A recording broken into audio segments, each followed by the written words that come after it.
Ini satu paket ya. Wa an natatayyaba bi ajwada ma najid.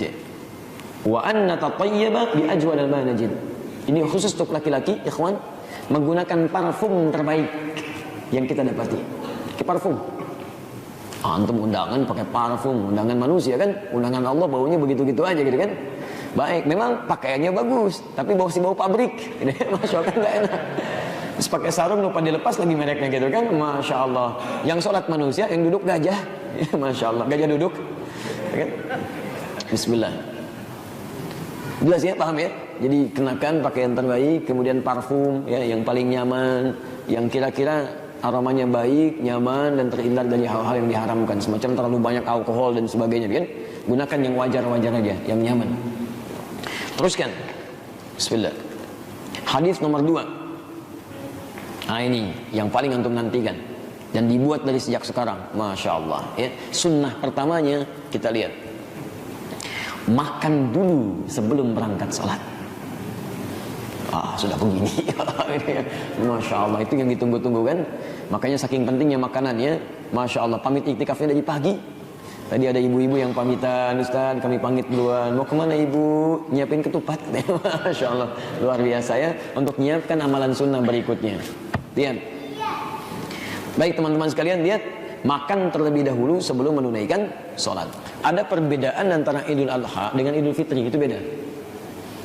Idul Fitri, kenapa hari pertama Syawal selepas Ramadan disebut Idul Fitri? Saya pernah terangkan dalam masa-masa kita yang i'tikaf di dalam kajian-kajian kita, Id itu kembali pada kegiatan asal. Fitrun secara bahasa dari kata futur, makanan. Di secara bahasa diartikan kembali makan kepada kebiasaan semula. Karena itulah ketika tuntas Ramadan, besoknya 1 Syawal, maka disunahkan kita selepas sholat subuh itu, sebelum menunaikan sholat idnya, sholatnya, kita tunjukkan bahwa sekarang sudah nggak ada puasa lagi. Maka kita makan. Di sunnahnya itu sebelum berangkat, tunjukkan Ramadan sudah usai. Makanya haram menunaikan puasa di waktu ini, karena waktunya telah selesai. Maka tunjukkan di antara sunnahnya, puasa sudah selesai, sudah tuntas. Kemana-mana kan, begitu subuh selesai mau makan, Papa makan dulu ya, ada pahalanya, nggak telat. Yang ada itu hari pertama. Begitu Anda mau tunjukkan makan saja, di situ sudah ada pahala khusus yang cuma terjadi 2 kali dalam setahun, Idul Fitri, Idul Adha, tapi tempatnya berbeda, waktunya berbeda. Nah Idul Fitri ingat sebelum berangkat ya, sebelum berangkat. Jadi kalau Anda masak lontong, ketupat dan sebagainya, nah maka cicipi dulu. Ya nggak harus semuanya dihabiskan, tidak. Ya tidak semua dihabiskan. Jadi Anda ambil dulu semacam menunjukkan bahwa Ramadan telah selesai, ya. Dan cukup ambil, kemudian makan, selesai. Nanti barangkali kenyangnya setelah selesai sholat, oke? Okay?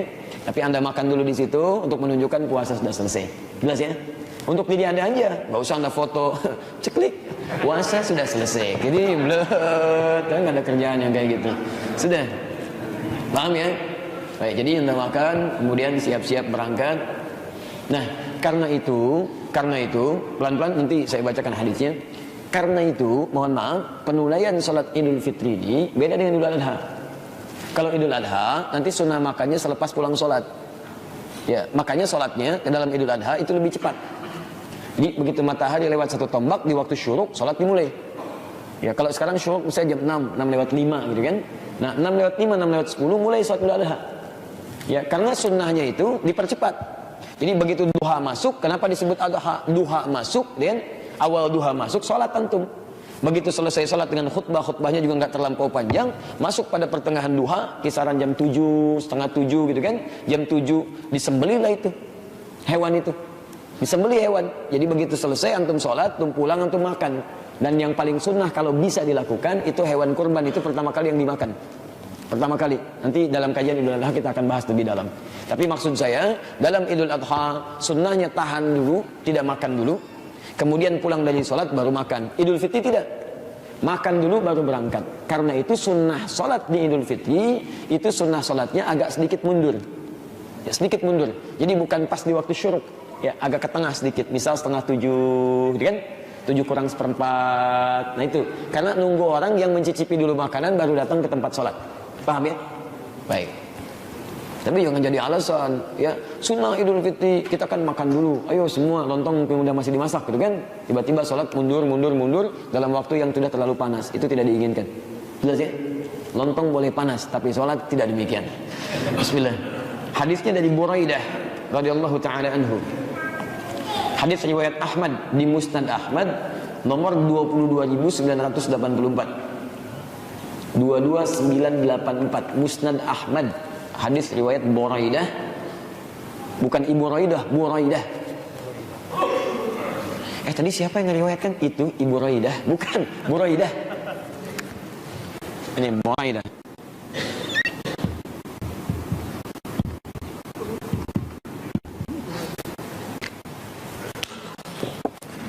Radhiyallahu ta'ala anhu. Qala, beliau menyampaikan, kana Rasulullah sallallahu alaihi wasallam, kana Rasulullah adalah kebiasaan Rasulullah sallallahu alaihi wasallam. Saya selalu ingatkan kalau ada kata kana melekat dengan orang atau perbuatan, itu artinya rutin. Rutin. Jadi lihat Nabi aja merutinkan, masa kita nggak mau ikutan? Jadi pahalanya banyak. Kana Rasulullah sallallahu alaihi wasallam, adalah kebiasaan Rasulullah sallallahu alaihi wasallam, la yaghdu yaumal fitri hatta ya'kula. Beliau tidak akan berangkat menunaikan Idul Fitri sebelum makan terlebih dahulu. Makan dulu. Wala ya'kulu yaumal adha hatta yarji'a fa ya'kulu min udhiyati. Sebaliknya, beliau tidak akan makan dulu saat akan berangkat Idul Adha, kecuali makannya setelah pulang dari Idul Adha, dan terbiasa memakan makanan pertama dari hasil sembelihannya. Jadi ini yang menunjukkan sunnah. Saat tidak akan menunaikan sholat itu, makan terlebih dahulu. Antum bisa siapkan dari sekarang di rumah ya. Tapi nggak usah berlebihan, yang penting menentukan makan aja. Bisa kue, bisa apa dan sebagainya.